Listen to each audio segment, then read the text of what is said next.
And that really is the whole basis of how this scam can be played. A few can only control the many when the many are manipulated to control themselves. When there's a few and you want to control a mass of people, you can't do it physically. There's just too many people. But you don't have to.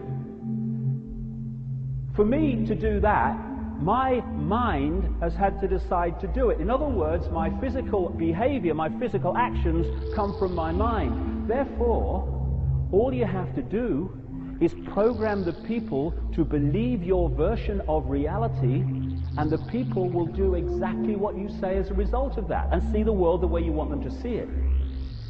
And if you take the analogy of a herd of sheep, it's perfect, except the human herd has taken it one step further. If you wanted to control a herd of sheep and round them up, and you wanted to do it physically, impossible. I mean, look at those two pigs that went runabout a few years ago in Britain. Took them a week to find these pigs. Because you can't do it physically. If you want to round up sheep every night, physically, you need 6 or 7 blokes for every sheep. Even then, they wouldn't be guaranteed to get it. But you don't do it that way. 2 states of mind round up millions and millions of sheep all over the world every day. 1, the bar mentality. Just following the one in front without question. Ba, ba, ba, ba, ba, ba. And none of the sheep go, "Hey, excuse me, you at the front? Where you going?" One guy probably turn around and go, "I don't know, really. I just walk every day and all these people follow me, like, you know." So the vast majority of sheep are rounded up by the bar mentality. Ba, ba. You see it in the human sense with Ayopa David. He's a professor at university. He must know what he's talking about. He's the Prime Minister. He wouldn't do that. Ba, ba, ba, ba. And then you've got the few in the sheep herd that don't want to just follow the one in front without question. They're having a good time. They want to munch over here. "No, you go. I'm staying here. This is good." And they are rounded up by the 4-letter word that controls the world, fear, symbolized by the sheepdog. Row, row, row. Oh, they're in. And those 2 states of mind, bar, unthinkingly following the one in front, and fear, round up millions and millions of sheep every day, no problem. Now we have gone even one step further. We, the human herd, have dispensed with the sheepdog. We frighten each other into lies. And once you're in that mentality, a very simple process is possible, and it's been going on for thousands of years. It's going on to this minute. All you have to do, if you're a manipulator, is to set the norms in society. What is considered good and bad, sane and insane, possible and impossible, moral and immoral, right and wrong, and you set them. You pound them out through what we laughingly call the education system. Crikey, isn't it great if we had an education system where people are educated? And you pound them out through the media, and they become the norm.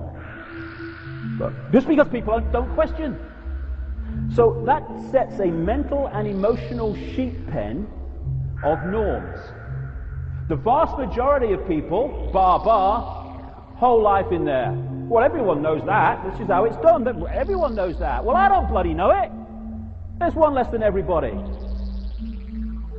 And then there's the few, increasingly more, but the few compared with the people in the bar mentality who actually have sussed that this sheep pen of norms is actually incredibly limited and fundamentally flawed. What happens? They start to act differently. They start to have a different view from the norm. And what happens? They get ridiculed and condemned for the crime, which is what it's become, of being different.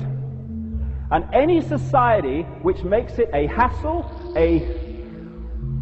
gives people a bad time, makes it a crime to be different, is a society based on psychological fascism, and that accounts for virtually every nation on earth.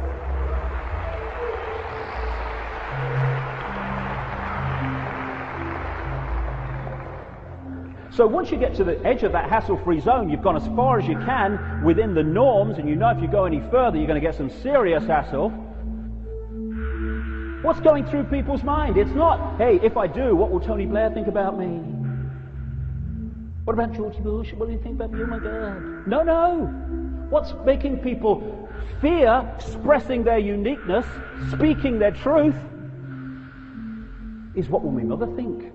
What about the neighbors? What about the people at work? What about the guys down the bar? They'll take the piss.